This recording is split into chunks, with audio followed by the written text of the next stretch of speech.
Selamat datang di webinar kesehatan mental yang diselenggarakan oleh Mental Healthcare Cirebon dengan tema intervensi biopsikososial untuk permasalahan pada anak dan remaja.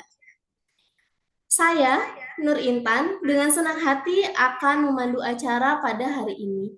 Terima kasih kepada para hadirin yang telah meluangkan waktu untuk bergabung pada webinar kali ini.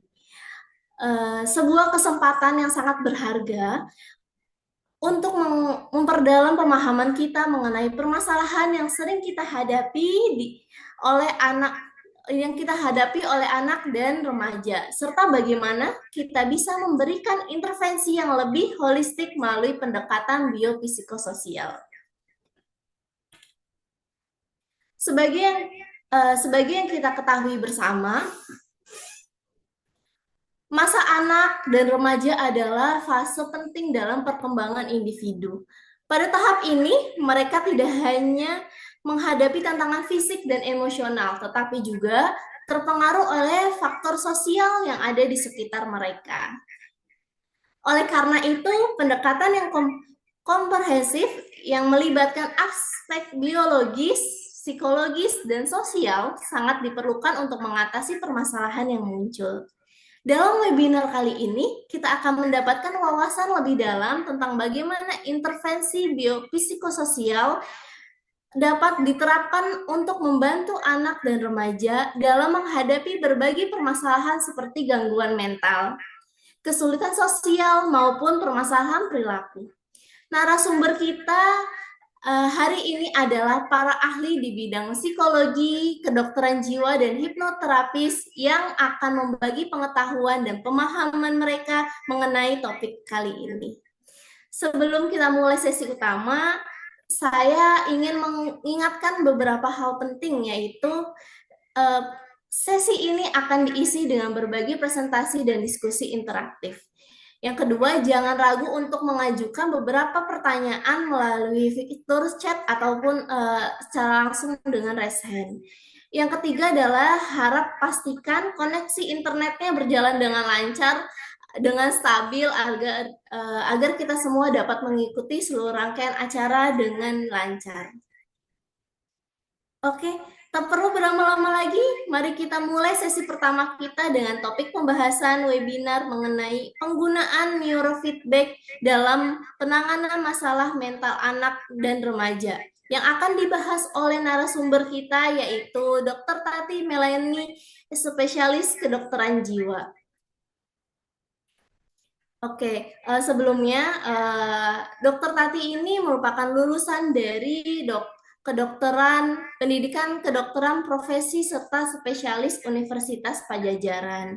Beliau pernah mengikuti berbagai macam workshop serta pelatihan psikoterapi.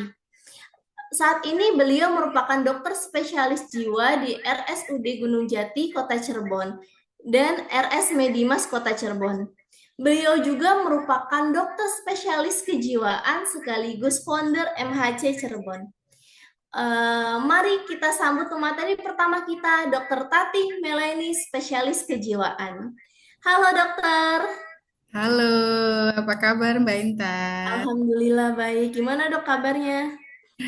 Alhamdulillah, semangat. Oke, baik, pemateri pertama kita sudah hadir di hadapan kita semua. Uh,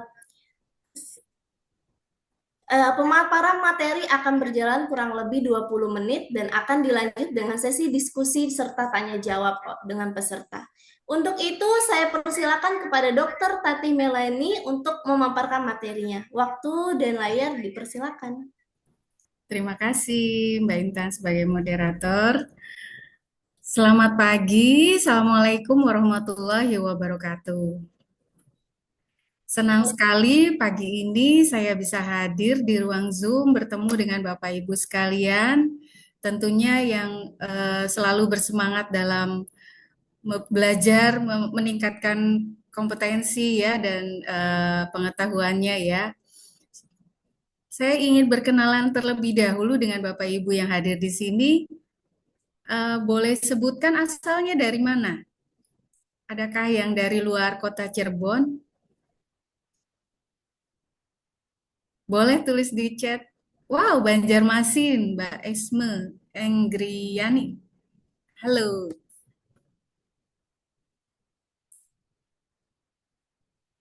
terima kasih sudah berkenan mengikuti acara pagi ini ya. Ada lagi teman-teman dari luar kota Cirebon? Oh, dari Jakarta Selatan, Mbak Novianti. Halo, Mbak Novianti. Salam kenal.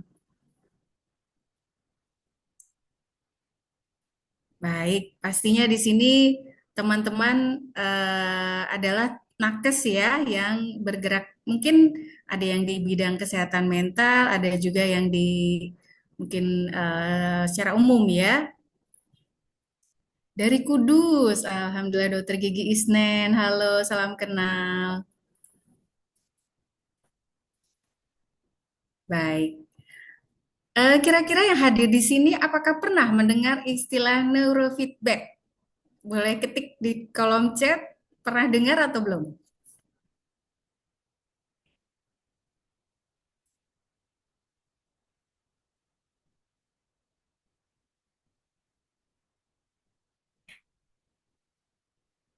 Atau baru pertama kali nih?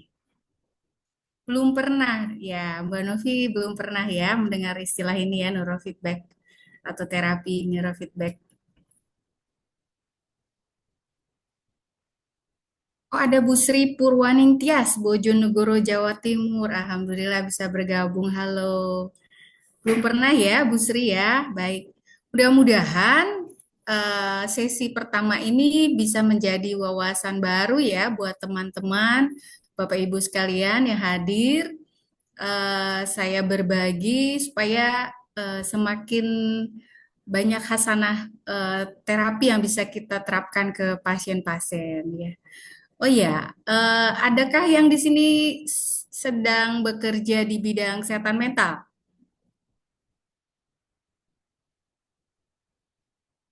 Di puskesmas atau di klinik? Silakan boleh diketik di kolom chat.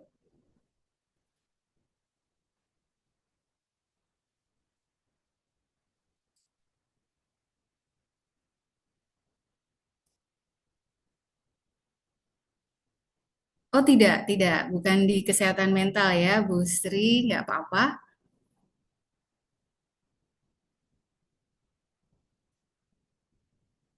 Ya, webinar kali ini, oh ada yang di puskesmas, Ibu Rizka Nurfadilah, AMD Farmasi, berarti apoteker ya, atau asisten apoteker ya.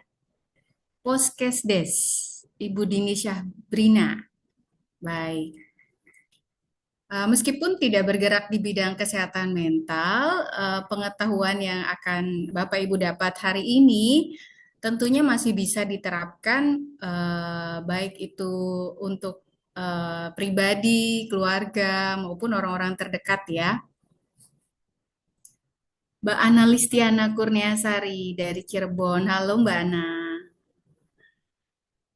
Baik. Terima kasih.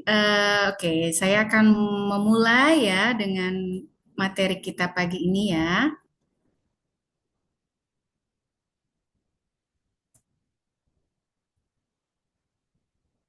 Sudah tampak belum layarnya, Mbak Intan?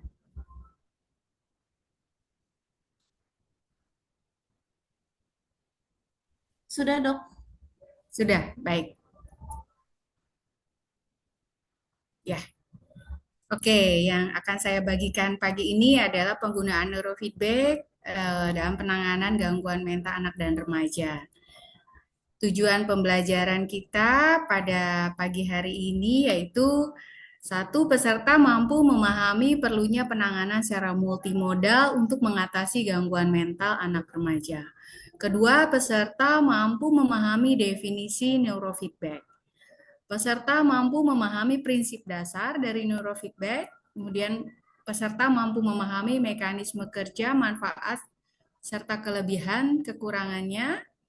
Peserta mampu mengenal berbagai gelombang otak, dan yang terakhir, peserta mampu memahami aplikasi neurofeedback pada kasus gangguan mental anak dan remaja.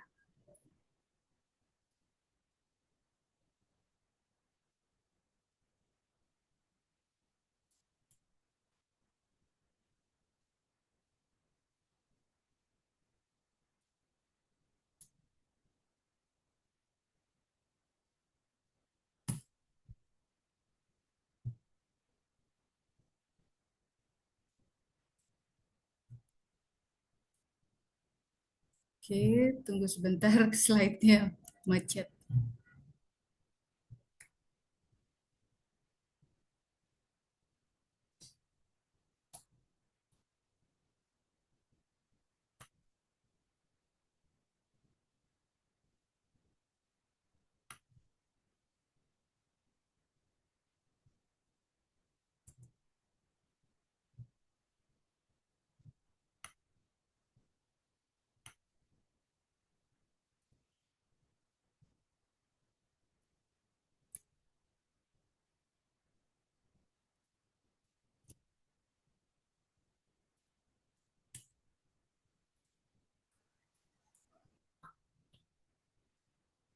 Baik.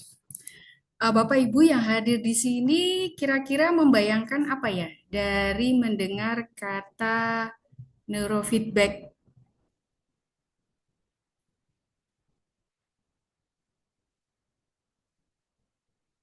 Boleh ada yang buka audionya?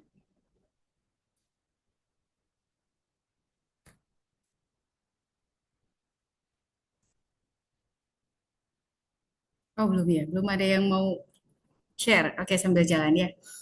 Nah, sebagai pendahuluan, masa kanak-kanak dan remaja merupakan masa kritis ya. Artinya di dalam masa kanak dan remaja itu banyak perkembangan-perkembangan yang nantinya akan menentukan di masa dewasa ya. Hampir 20% anak-anak dan remaja berusia 3 sampai 17 tahun di Amerika Serikat dikatakan memiliki gangguan mental emosional, perkembangan ataupun perilaku ya. Data dari National Healthcare Quality and Disparity Report. Kemudian dari data SKI Survei Kesehatan Indonesia 2023, survei mengenai kesehatan mental pada remaja di Indonesia mendapatkan hasil 5,5% remaja usia 10 sampai 17 tahun mengalami gangguan mental. Nah, gangguan mental pada anak remaja ini jika tidak ditangani akan menimbulkan kecacatan atau disabilitas ya. Dan penyebab dari gangguan mental anak remaja ini bersifat multifaktor, mulai dari genetik, pola asuh, peristiwa-peristiwa traumatik, dan juga faktor lingkungan. Ya. Oleh karena itu, diperlukan terapi multimodal berdasarkan pendekatan biopsikososial. Ya, salah satu yang akan saya bahas hari ini adalah terapi neurofeedback ya yang kaitannya akan memperbaiki faktor biologi atau otak dari klien. Definisi neurofeedback ya, neurofeedback ini merupakan salah satu jenis dari biofeedback. Apa itu biofeedback ya? Biofeedback itu di mana teknologi yang bisa mengukur aktivitas fisiologis dalam diri seseorang ya, artinya respirasi, denyut jantung, kelembaban kulit, suhu ya, yang kemudian akan diolah oleh komputer sehingga memberikan umpan balik untuk agar seseorang itu dapat mengendalikan fungsi fisiologisnya supaya lebih baik ya. Neurofeedback merupakan suatu behavioral training ya, latihan neurobehavioral yang bertujuan melatih pengendalian aktivitas gelombang listrik otak dengan menggunakan umpan balik data EEG untuk menunjukkan kepada klien pola gelombang listrik dari aktivitas korteks otaknya ya. Dikatakan bahwa banyak kondisi neurologik dan psikiatrik yang berkaitan dengan pola abnormalitas aktivitas korteks. Berdasarkan neurofeedback ini berdasarkan pada prinsip teori operant conditioning ya. Kita lihat apa itu. Teori operant conditioning ini dikemukakan oleh Skinner ya. Skinner melakukan percobaan membuat box ya untuk melihat perilaku dari hewan ya, dalam hal ini seekor tikus ya. Nah, di situ si tikus akan secara tidak dia sadari dia akan belajar untuk mengenal perilaku apa konsekuensi dari tindakannya ya. Saat tikus itu menekan tuas pengangkat, nah akan keluar dari tempat penyimpanan itu akan keluar makanan ya, sehingga dia akan mengulang kembali, dia akan menekan kembali si tuas itu dan mendapatkan reward sebuah makanan gitu. ada prinsip dari Skinner ini law of operant conditioning ya. Jadi jika timbul perilaku itu diiringi dengan stimulus penguat atau reinforcement ya, maka kekuatan perilaku akan meningkat. Kemudian kebalikannya, jika timbulnya perilaku operan itu tidak diiringi oleh stimulus penguat, maka kekuatan perilaku akhirnya menurun bahkan bisa musnah. Mekanisme kerja neurofeedback. Jadi selama sesi neurofeedback, gelombang otak seseorang itu akan direkam ya untuk selanjutnya diekstraksi dan diinformasikan kepada subjek menggunakan umpan balik dengan bentuk tampilan video, audio atau kombinasi keduanya. Dan pada saat yang bersamaan, komponen gelombang otak itu juga ditampilkan secara terpisah, ini untuk ditampilkan ke pemeriksa ya dalam bentuk grafik. Selama prosedur neurofeedback, subjek menjadi sadar akan perubahan yang terjadi dan mampu menilai kemajuannya dalam mencapai performa yang diinginkan. Dalam hal ini, subjek berusaha memperbaiki pola gelombang otak berdasarkan perubahan yang terjadi pada audio atau video. Ya, jadi ketika si subjek ini melihat dalam kondisi gelombang otaknya misal tidak fokus, ya itu akan ditangkap oleh komputer dan akan diolah dan ditampilkan feedback ke dia atau memberitahu informasi bahwa oh kalau tidak fokus nanti videonya itu akan tidak berjalan gitu. Tapi kalau misalkan si subjeknya ini berusaha fokus kembali, videonya akan berjalan kembali. Nah, ini diagramnya bahwa nanti seseorang itu subjeknya akan dipasangkan elektrode di kepala untuk merekam gelombang otak. Kemudian gelombang otak ini akan diproses ya di komputer. Kemudian dari komputer ini akan mengirimkan kembali feedback atau umpan balik yang berupa bisa gambar, video, ataupun audio ya, sehingga subjek ini tahu apa yang sedang terjadi di dalam gelombang otaknya. Ini alatnya kecil dan dilengkapi dengan dua komputer ya, dua layar. Ini gambarannya ketika seorang klien melakukan sesi neurofeedback. Ini klien saya seorang anak 11 tahun. Dia dengan masalah hiperaktivitas. Kemudian ini sesi ke-6 yang sedang dia jalani ya. Dia duduk, kemudian melihat ke layar TV sambil direkam gelombang otaknya menggunakan elektrode. Elektroda itu kemudian terhubung ke alat neurofeedback. Neurofeedback juga akan terhubung ke komputer pemeriksa dan outputnya adalah video atau audio yang dilihat oleh si anak. Oke, kita coba jalankan. Jadi anak ini mengendalikan games yang sedang dia mainkan ini bukan dengan stick ya, tapi dia akan mengusahakan gelombang otaknya untuk fokus sehingga otomatis gamesnya itu akan berjalan terus. Baik, ini contoh tampilan di layar pemeriksa ya. Ini jadi nanti itu akan digunakan sebuah aplikasi ya untuk mendampingi alat neurofeedbacknya. Kalau di kami aplikasinya namanya BioTrace dari Mind Media.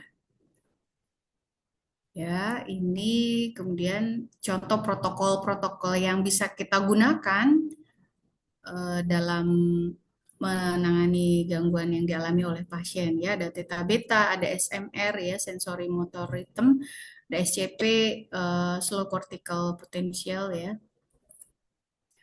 Apa sih manfaat dari neurofeedback ya? Jadi pemberian tunggal atau kombinasi dengan terapi psikososial bermanfaat untuk memperbaiki secara efektif berbagai kondisi medis dan psikologis ya. Sebetulnya tidak hanya klien yang dengan masalah kesehatan mental, orang normal pun ya, contohnya atlet ya atau pemusik gitu, itu bisa memanfaatkan neurofeedback ini untuk meningkatkan performa ya, mengoptimalisasi fungsi kognitif ya dari segi konsentrasi, working memory dan performance di bidang olahraga dan artistik ya. Dapat diterima sebagai alternatif terapi untuk ADHD, kesulitan belajar, kejang, depresi, kecemasan dan gangguan spektrum autisme. Apa sih kelebihan dari neurofeedback ya? Dari neurofeedback ini kita bisa memeriksa respon neurofisiologis dan pola-pola abnormal. Apa itu neurofisiologis ya? Artinya dari gelombang otak atau masalah yang terjadi di otak itu akan mempengaruhi fisiologis, fungsi-fungsi fisiologis seseorang ya, mulai dari pernafasan, denyut jantung, kelembaban kulit, suhunya, kemudian gelombang otaknya pun berubah ya sesuai dengan rangsangan atau stimulus. Klien juga bisa mempelajari kesadaran akan perubahan fisiologis yang tidak disadari ya. Kalau misalkan kita apa ya istilahnya, pernah nggak Bapak Ibu di ICU dengan pasien yang tidak sadar, itu semuanya dimonitor oleh alat-alat ya, ada dimonitor respirasinya, detak jantungnya, tensinya ya. Nah, pada neurofeedback ini kita memonitor secara real time ya di saat itu juga kondisi gelombang otaknya yang kita nggak bisa lihat atau kita nggak bisa meraba ya sebelumnya. Dengan neurofeedback kita bisa tahu. Merupakan neurofeedback ini solusi non farmakologis, jadi tidak menggunakan obat dan non invasif. Walaupun dipasangkan elektrode, tapi itu tidak memancarkan atau mempengaruhi otak ya, hanya menangkap sinyal saja. Peran dan partisipasi aktif dari klien, kemudian mengobati penyebab, bukan saja hanya gejala. Jadi kebanyakan kalau dengan obat-obatan itu simptomatik, sedangkan dengan neurofeedback ini kita mengatasi penyebab pola abnormal dari gelombang otaknya. Dan perubahan yang terjadi bisa bersifatnya jangka panjang. Kekurangannya ini termasuk ke dalam prosedur yang berbiaya mahal, belum tercover asuransi, dan perlu waktunya yang lebih lama untuk melihat hasil terapi ya, rata-rata 20 sesi. Kita belajar sekarang mengenai gelombang otak atau EEG. Ya, pastinya Bapak Ibu yang bekerja di puskesmas atau di rumah sakit ya yang sebagai nakes mengenal EEG ya. EEG itu aktivitas listrik otak yang direkam dengan menempatkan elektrode pada kulit kepala ya. EEG ini dihasilkan oleh aktivitas listrik neuron yang spesifik, yaitu neuron piramidal yang sifatnya sinkron. Output listrik tersebut kemudian direfleksikan pada area kulit di mana elektrodanya ditempatkan. Nah, pola aktivitas listrik atau gelombang otak ini bisa berbeda-beda, dapat kita kenali berdasarkan amplitudo dan frekuensi ya. Frekuensi itu menandakan seberapa cepat gelombangnya berosilasi atau apa namanya naik turunnya ya. Diukurnya dengan berapa jumlah gelombang per detik. Kalau amplitudo itu menggambarkan kekuatan dari gelombang otak diukur dengan mikrovolt. Nah, ini contoh menggambarkan penempatan elektrode yang memakai sistem 10-20 ya. Ini yang sistem internasional untuk merekam seluruh gelombang otak yang ada di manusia ya, di kita ya. Nah, ini contoh macam-macam gelombang otaknya ya. Kita ada gelombang delta, theta, alfa, beta, serta gamma.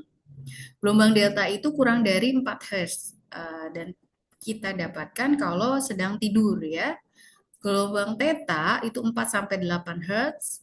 Ini didapatkan ketika seseorang sedang mengantuk. Gelombang alfa 8 sampai 13 Hz ketika otot-otot rileks namun masih terjaga. Gelombang beta 13 sampai 30 Hz didapatkan pada saat terjaga atau alert, dan gelombang gamma 30 hingga 100 Hz berusaha ditangkap ketika seseorang sedang berusaha mencari solusi, ya. Dan ini sebetulnya patokan range-nya ini terkadang berbeda-beda, ya. Ini contoh gambaran gelombangnya, ya, theta, alfa. Ada antara alfa dan beta itu ada SMR, ya, sensory motor rhythm, ya, gelombangnya 12 sampai 15 Hz. Ini tabel yang menginformasikan gelombang otak beserta kondisi yang terjadi, ya, ketika gelombang delta, ya, seseorang itu sedang mengalami tidur, ya. Repair tuh maksudnya regenerasi atau istirahat otaknya, ya, atau bisa juga kompleks problem solving ketika unawareness, tidak lagi ngeblank gitu istilahnya, nggak deep unconsciousness.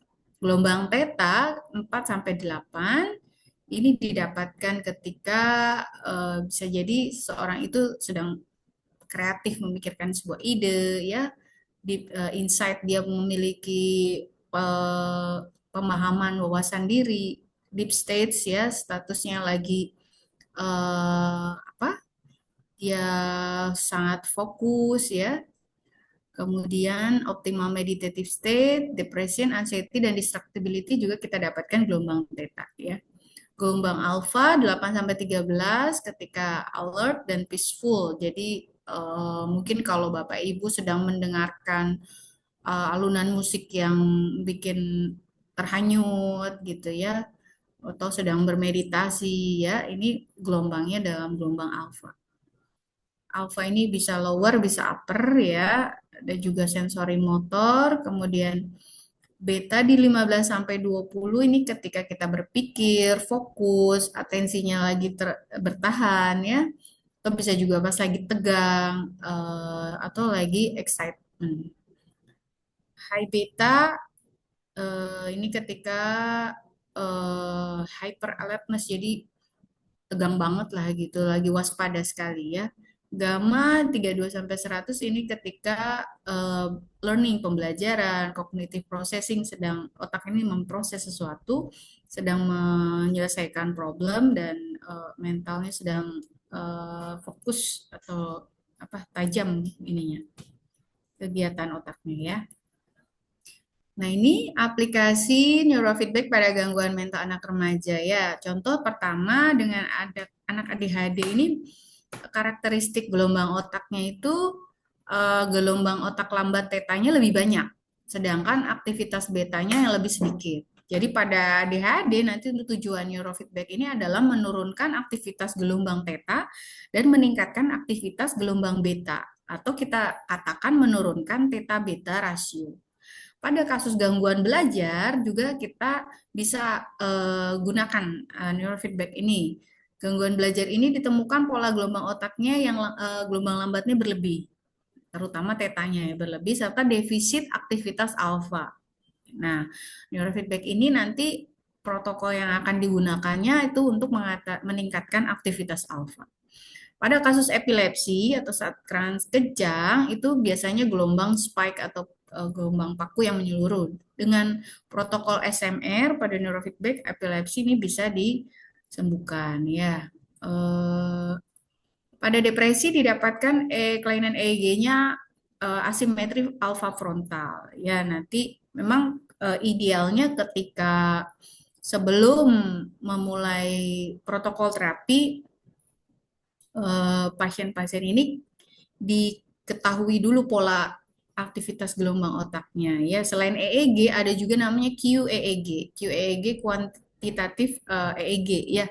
Jadi hasil EEG-nya itu kemudian diolah lagi oleh komputer untuk ditampilkan secara ininya apa, kuantitatifnya, ya, jumlah gelombangnya di setiap regio otaknya seperti itu.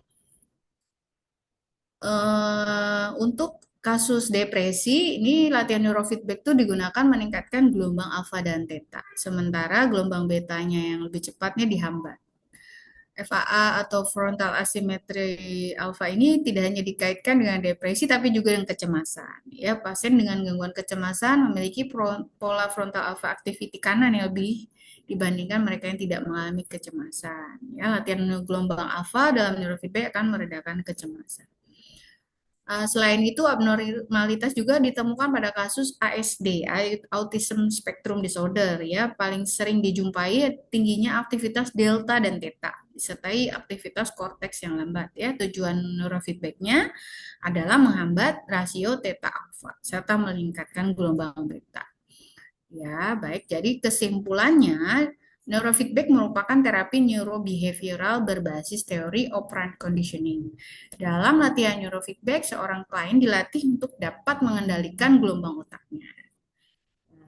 Di penelitian didapat bahwa gangguan neurologik dan psikiatrik itu tuh ada pola gelombang otak yang abnormalnya, dan neurofeedback memiliki manfaat untuk mengoptimalisasi fungsi kognitif sebagai terapi alternatif ADHD, kesulitan belajar, kejang, depresi, kecemasan, dan gangguan spektrum autisme.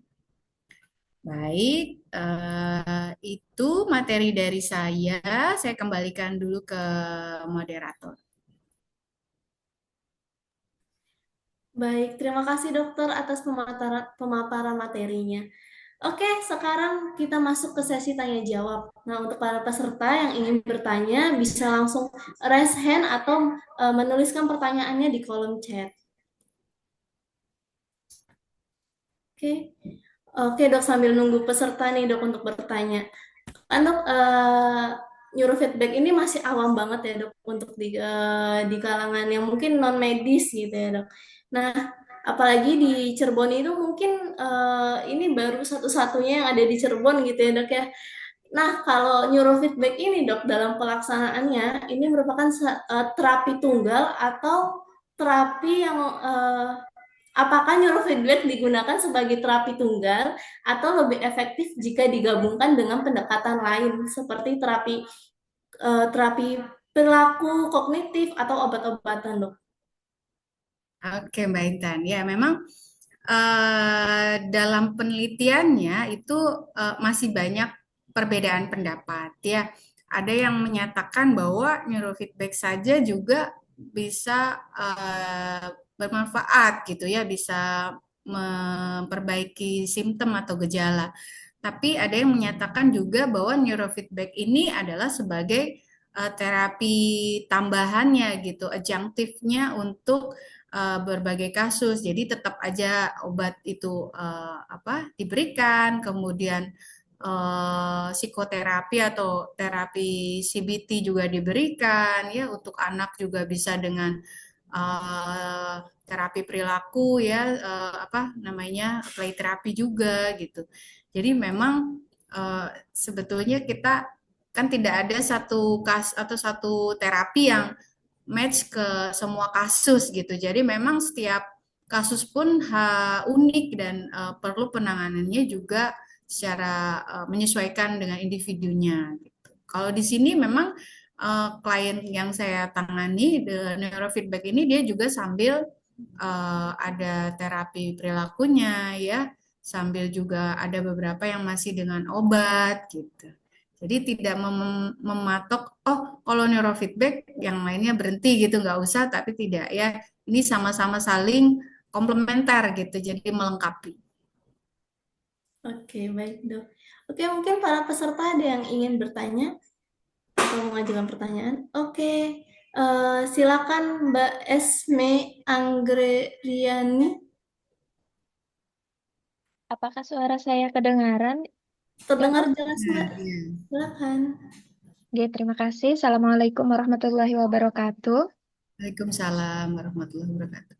Mohon izin off kamera, Dok, karena di sini jaringan dan cuacanya sedang tidak mendukung musim hujan. Ya, Izin bertanya, Dok, dari apa yang dokter jelaskan tadi sangat menarik sekali ya, Dok. Karena saya sebenarnya masih mau mendalami, jadi belum terlalu terpapar tentang masalah ini. Nah, berkaitan dengan neurofeedback ini, Dok, siapa saja yang bisa menggunakan intervensi ini karena maksudnya kita sebagai pelayan kesehatan atau petugas kesehatan karena kalau dokter kan memang spesialis kesehatan jiwa gitu. Kalau misalnya perawat, apakah ini juga termasuk dalam kompetensi perawat atau bisa digunakan oleh kompetensi perawat? Kemudian pertanyaan yang kedua berkaitan dengan neurofeedback ini, apakah ada durasi dalam setiap sesinya itu? Durasi pelaksanaannya dan jeda dari pelaksanaan tersebut. Nah, mungkin itu. Kemudian tadi moderator ada mensimulasi pertanyaan ya, Dok ya. Akhirnya bikin nambah pertanyaan gitu.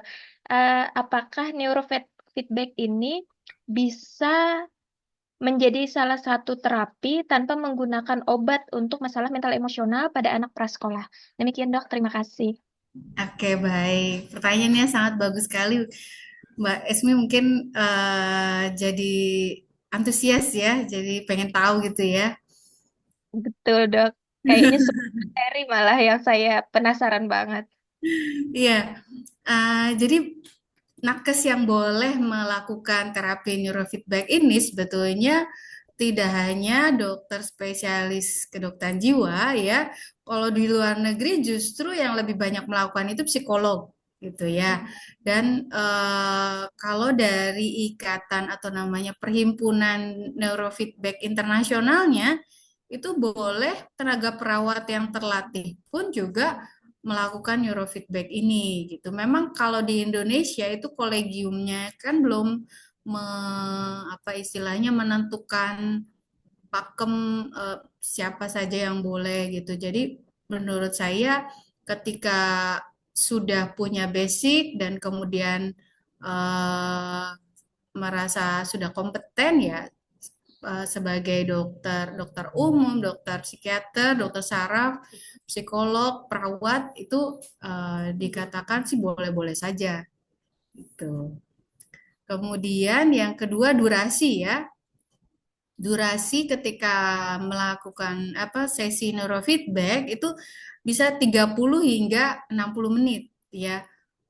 Biasanya dengan persiapan-persiapan, masang-masangkan elektrode gitu ya, kemudian apa loading monitor gitu, menangkap sinyal-sinyal EG itu eh, inti dari latihannya sih biasanya 30 menit gitu, tapi bisa eh, memakan waktu untuk dengan persiapannya juga bisa sampai 1 jam gitu. Kemudian tadi tuh apalagi tuh Mbak Intan? Tadi bisa nggak dok kalau nggak pakai obat gitu dok, Oh iya neurofeedback? iya. Nah, tergantung dari kasusnya juga ya, Mbak Isma. Eh, saya pernah ada kasus anak ADHD ya umur 6 tahun. Ini ADHD-nya sudah sangat mengganggu ya sampai dia itu apa diprotes sama sekolah ya di kelas 1 SD. Dia perilakunya itu saking jahil mengencingi anak lain, kemudian si anak lain itu sampai dia suruh pegang kemaluannya. Nah, itu eh, akhirnya datang ke kita, namun orang tuanya itu tidak mau disarankan dengan minum obat, dikombinasi obat. Pengennya saya nggak mau obat ya dok, saya kan anak saya nggak gila gitu. Ngapain sih anak saya masih kecil udah minum obat gitu. Jadi dia pengennya neurofeedback saja. Ternyata dalam perjalanannya dengan neurofeedback saja, ini anak masih belum kooperatif untuk kita instruksikan menatap layar seperti itu. Jadi sangat sebentar sekali perhatian dia itu paling hanya 5 menit. Nah selebihnya jadi lempar-lempar cabut-cabut kabel gitu sampai kita juga kewalahan gitu ya. Jadi saya simpulkan bahwa untuk kasus-kasusnya yang memang sangat cukup berat, tetap obat itu perlu masuk dulu gitu, perlu membantu dulu di tahap awal. Nah, mungkin ketika sudah ada perbaikan, neurofeedback bisa dilakukan, nah dosis obat kita kurangin sampai obat bisa dilepas seperti itu. Oke, terima kasih dokter. Apakah sudah menjawab Mbak Ismi? ada satu pertanyaan tadi yang belum, Mbak, yang durasi tiap sesinya pertemuan yang pertama Oh dengan iya, dilanjutkan pertemuan kedua. oh ya, berarti jaraknya intervalnya itu Iya, kita betul. biasanya 1 minggu sekali, ya. Tapi kalau misalkan pasien, dok lah biar saya cepet gitu, bisa kita lakukan seminggu 2 kali. Tapi kalau setiap hari tidak bisa. Jadi kan memang nanti si otak juga ada fasenya dia buat menyesuaikan dulu gitu ya. Kalau di tiap hari eh, bisa menimbulkan kelelahan juga gitu di otaknya. Baik, terima kasih, Dok. Kayaknya perlu ada event pelatihan nih, Dok. Kayaknya tentang neurofeedback juga. Oke, terima kasih, Dok. Sama-sama Mbak Esma, sehat selalu. Amin. Terima kasih, Mbak. Oke, Dok. Ada pertanyaan lagi nih, Dok, di kolom chat dari Dokter Yorim. Ya. Izin bertanya, Dok, jika berdiri sebagai terapi tunggal untuk penderita ADHD, eh, mana yang jauh lebih efektif bila dibandingkan satu sama lainnya? Terapi neurofeedback atau CBT, Dok? Selanjutnya, apakah ada efek samping nih, Dok, dari terapi neurofeedback ini? Mungkin Ya, bisa langsung dijawab, Dok. ya, baik. Dokter Yorim Sorapasila, terima kasih pertanyaannya ya. Eh, Memang kalau ADHD diberikan sebagai terapi tunggal, saya sih belum dapat ya penelitian yang membandingkan efektif mana ADHD atau CBT gitu ya. Sepengalaman saya, ketika kasus yang ditanganinya ADHD, itu biasanya pilihannya itu kalau psikoterapi bukan CBT ya, lebih ke terapi mungkin play terapi ya atau ABA analysis behavior applied analysis behavior analysis gitu ya. Dan obat gitu ya. Kalau CBT itu untuk yang lebih dewasa gitu ya. Mungkin kalau ADHD dewasa ya kita eh, bisa juga coba ya, tapi menurut saya karena sumber masalah otaknya adalah apa ada ketidakseimbangan di dalam otaknya ya, gelombang otak yang dikatakan tetanya lebih tinggi sedangkan betanya kurang, makanya memang kalau secara secara apa ya mekanismenya seperti itu menurut saya lebih cocoknya dengan neurofeedback saja. Kalau CBT itu lebih ke mungkin dia sudah lebih dewasa dan sudah paham bagaimana hubungan antara pikiran dan perilaku dia gitu. Dan efek samping dari neurofeedback ya beberapa eh, artikel tuh ada yang bilang efek sampingnya itu lebih ke apa namanya si mungkin ada gejala yang sementara menjadi lebih apa ya lebih menonjol gitu. Atau misalkan dia jadi juga irritable moodnya, bisa juga dia jadi merasa fatigue atau lelah gitu. Tapi efek samping dari neurofeedback ini dikatakan sangat jarang dan sifatnya hanya sementara gitu, tidak tidak berkepanjangan.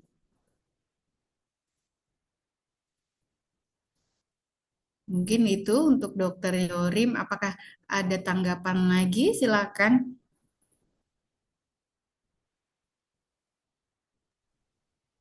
Oke, oke. Terima kasih, Dokter Yori, atas pertanyaannya. Oke, selanjutnya mungkin Terima para peserta ada yang ingin bertanya kembali.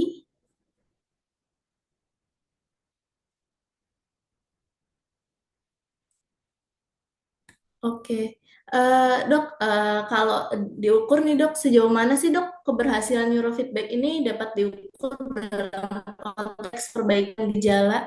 Apakah ada matriks atau indikator tertentu yang digunakan untuk menilai dampaknya pada masalah mental anak dan remaja, Dok? Ya, oke. Poin pertanyaan yang bagus ya, Mbak Intan. Tingkat keberhasilan memang kalau dari penelitian itu berbeda-beda ya. Dikatakan antara 70 hingga 80%. Jadi nggak bisa 100% ya Mbak Intan ya. banyak faktor lainnya juga gitu ya, yang mungkin tidak bisa dikontrol atau tidak bisa kita manage gitu ya. Kemudian parameternya ya, jadi kalau dari alat neurofeedback sendiri itu karena kita bisa merekam eh, pola gelombang otak seorang klien itu selama 30 menit ya, jadi kita bisa tahu misalkan pada kasus ADHD itu rasio theta beta yang sebelum terapi itu berapa, setelah terapi kemudian menurun menjadi berapa gitu ya. Itu yang bisa kita lihat secara data dan juga bisa kita lihat bandingkan juga dengan klinisnya gitu. Klinisnya si anak ini sebelum terapi dan sesudah terapi seperti apa. Ya biasanya juga ada kuesioner buat mengukur gejala-gejalanya ADHD seperti itu. Atau bisa kita tanya secara wawancara melalui orang tuanya ya. Klien saya yang tadi di slide itu sudah 6 kali neurofeedback dan tanggapannya positif. Ibunya bilang, oh dia nggak sering tantrum tuh dok. Terus dia ketika dia kan atlet renang, dia ikut semacam kompetisi renang dan dia bisa juara gitu. Artinya untuk meningkatkan performa dia lebih fokus, dia lebih rileks gitu. Itu dalam 3 sampai 5 sesi itu sudah mulai kelihatan. Baik, Dok. Eh, Terima kasih, Dok, atas pemaparannya. Mungkin ada lagi dari para peserta yang ingin bertanya? Saya ingin nanya, justru penasaran nih, apakah Oh, ada di iya. tempat ini yang di kotanya ini sudah punya layanan neurofeedback gitu di Banjarmasin atau di Jakarta pasti banyak tadi. Saya kalau ini saya pelatihan juga, saya dibimbing oleh namanya Dokter Dwijo di klinik Smart Kid di Jakarta.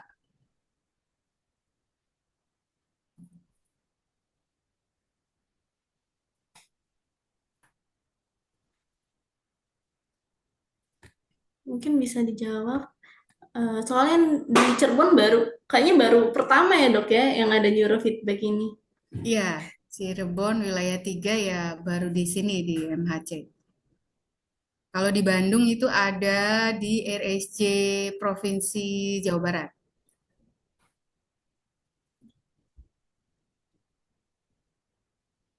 Oke, ya mungkin kalau teman-teman yang tertarik, eh, oh ini Bu Esmel, saya belum pernah survei ke Vaskesnya, belum pernah bertanya ya. Di Cirebon itu saya pernah dengar di Puskesmas Kesambi kalau tidak salah ada HRV gitu, Heart Rate Variability. HRV itu awal-awal saya nggak itu bentuk alat apa gitu. Ternyata setelah saya belajar biofeedback, neurofeedback ya itu sebetulnya salah satu varian komponen biofeedback ya. Adakah yang hadir dari Puskesmas di Cirebon? Ada dong saya. Oh ada. Bu. Ini dong. Dokter Dini. Oh, Dokter Dini. Ya, Dokter Dini, apa pernah ngobrol ke Puskesmas Kesambi tuh? Nah, Punya saya alat. malah baru dengar dok. Oh, baru Nanti dengar. mungkin saya cari tahu dok. Kasih Iya, banget tuh penjelasannya sangat jelas. iya. Terima kasih Dokter Dini sudah berkenan ikut acara webinar Tapi kita. dokter bagus banget acaranya. Semoga memberi wawasan yang bermanfaat ya dok ya. Ya betul-betul dok ini kayaknya jadi ini bisa banyak membantu eh, anak-anak atau remaja yang memang ingin dibantu ya. Nanti bisa disosialisasikan. Terima kasih dok. Ya, terima kasih Dokter Dini. Baik, Bisa. iya. Bagaimana, Mbak Oke. Intan? Oke dok, baik dok, karena mungkin keterbatasan waktu kita ya dok ya, terima kasih dok, apa namanya, sudah memaparkan materinya, dan terima kasih para peserta yang sudah bertanya. Apabila masih ada mungkin ada ngeganjel nih, ada pertanyaan yang belum ditanyakan, boleh di kolom chat aja, nanti kita akan informasikan terkait dengan jawabannya. Oke, hadirin Bapak Ibu yang berbahagia, Alhamdulillah rangkaian sesi diskusi pertama sudah terlaksana dengan baik. Sebelum mengakhiri sesi pertama, kepada Dr. Tati Melani, spesialis kejiwaan, dipersilakan memberikan closing statement. Ya, jadi dalam menata laksana kasus-kasus gangguan mental ya di anak remaja ya memang kita tantangannya sangat cukup banyak ya dan kita membutuhkan berbagai modalitas sehingga kemajuan dalam apa namanya perbaikan gejala pasien itu bisa kita lihat. Nah, salah satu modalitas yang baru yang kita bisa coba gunakan pada pasien adalah neurofeedback dan neurofeedback ini uh, minimal resiko, tidak invasif ya, kemudian bisa efek yang ditimbulkannya ini akan jangka panjang gitu. Jadi nggak perlu ketergantungan obat dalam waktu yang lama. Ya, mudah-mudahan uh, ilmu yang hari ini kita diskusikan ya bisa di apa ya bisa diaplikasikan juga bisa bisa membantu untuk di sekitar kita yang saat ini mungkin membutuhkan ya. Terima kasih Mbak Intan.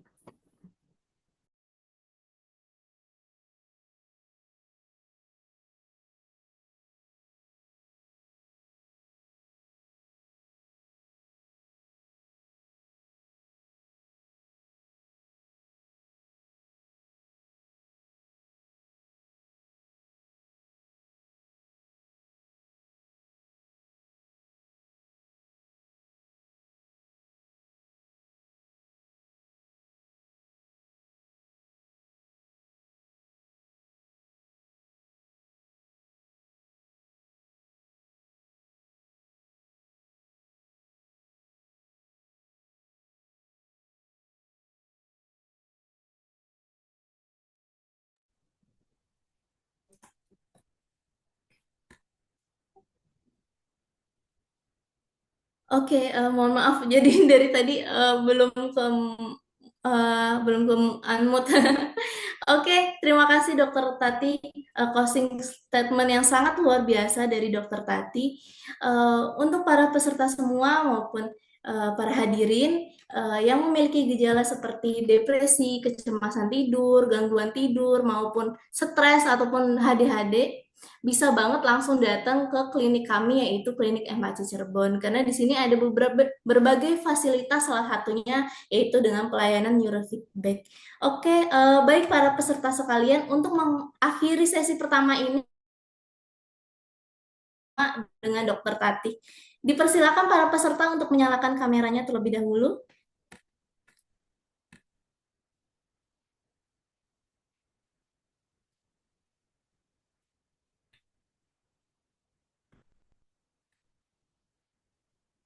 Oke. Mungkin yang lain yang mau menyalakan kameranya, dipersilakan.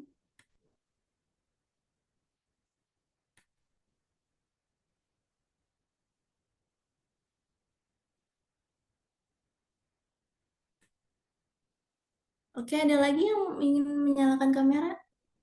Bisa banget nih, nanti operator admin akan membagikan screenshotannya, kemudian bisa banget nanti langsung dibikin story di Instagram maupun di WhatsApp, dan bisa ya dok ya untuk nge-tag sekalian tag kita di IG MHC Cirebon.